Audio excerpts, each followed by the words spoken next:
Cimetière des gadgets.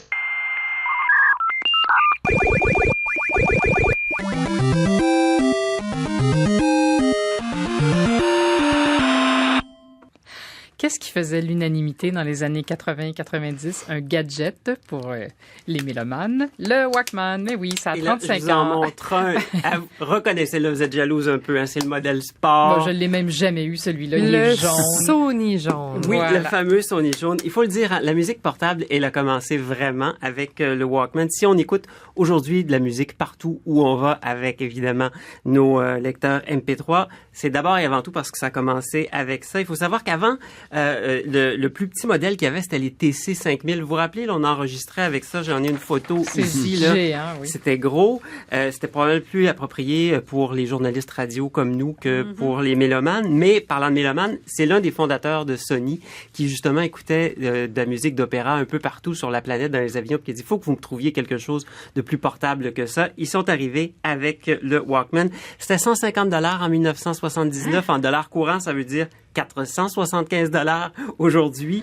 Et ça a été la folie. Ils en ont vendu pendant toute la durée de vie 200 millions de ces Walkman. Il y a plusieurs compagnies qui les ont imités aussi avec leur propre version. Il faut dire que Sony a toujours conservé le leadership en innovation, notamment avec des modèles auto-reverse. Ah oui. Parce que dans le temps, on évitait ainsi d'avoir à retourner la cassette. Ou le stylo bic. Et oui, et pendant une décennie, plus d'une décennie, il n'y a personne qui a pu menacer l'hégémonie du Walkman.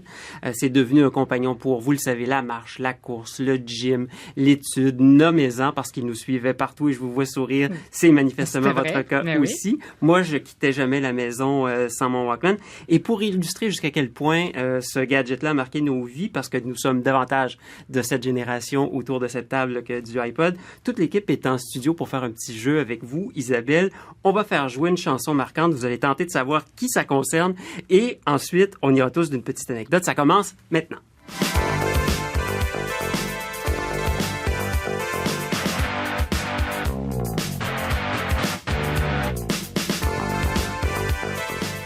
Ça doit être de la génération de Yannick Tremblay, tiens. C'est peut-être de ma génération, mais c'est pas moi. Eh ben là, j'ai perdu. Coupable. Tamara. New Order. 1987, l'album Substance. Je sais pas si visuellement, je l'oublierai jamais, la cassette étiquette blanche avec des simples lettres noires. 1987, Substance, New Order. Ça jouait dans votre Walkman, là? Oh mon Dieu, jusqu'à épuisement. Je pense que je l'ai dû l'acheter 2 fois, la cassette. C'était de loin ce que j'ai le plus écouté. J'adore cette chanson qu'on vient d'entendre, Thieves Like Us, mais ce que j'ai écouté en rafale, c'était Bizarre Love Triangle. Je sais pas si vous vous rappelez. C'est juste le titre. Juste le New Order, je l'écoute, ça me plonge dans une espèce de nostalgie. Là, je veux pas être déprimante, mais c'est le genre de chanson qui me fait mal au cœur et qui me rappelle à quel point j'ai vieilli.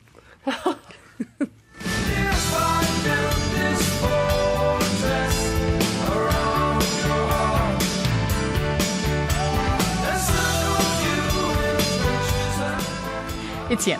C'est pas moi. Ben voyons, je suis bien nulle. Non, mais non, c'est compliqué aussi. Et c'est Sting avec Fortress Around Your Heart, The Dreams of the Blue Turtle, qui a connu la plus belle mort pour une cassette, qui est morte dans mon Walkman, qui a cassé. Et moi, j'étais vraiment, anecdote, j'étais un poster boy pour faire de la publicité pour ces Walkman-là jaunes qui étaient étanches. Je l'avais à la ceinture sur mon maillot léopard confectionné par ma mère. Et je passais la balayeuse dans la piscine parce que c'était étanche. Voilà. Ouais.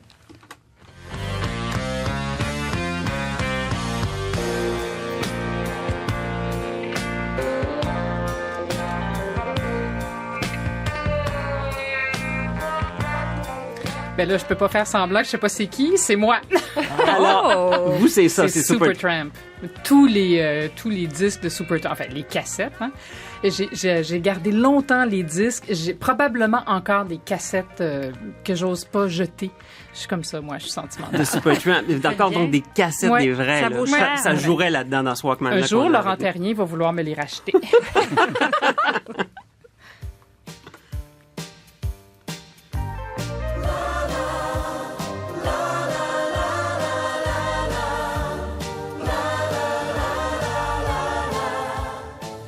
Bon, alors il en reste que 2. Je vais dire Étienne. Leonard Cohen. Hourra! Alors ça, c'est pendant mon grand voyage de la course autour du monde, il y a une 20aine d'années. On était partis avec des grosses cassettes vidéo. Et j'avais donc décidé de pas emmener de musique parce que mon sac était plein de cassettes vidéo. Et au bout de 3 mois de voyage, j'en pouvais plus. Je suis arrivé en Italie et je me suis acheté 2 cassettes avec mon petit Walkman.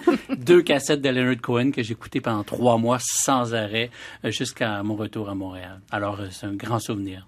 Je me demande où tu mets tout ça. Je peux pas croire. T'es encore fin, là.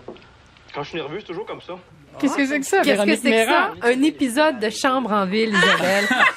Qui écoutait des émissions de télé que je transférais sur des cassettes audio pendant la route Montréal-Orlando en Floride?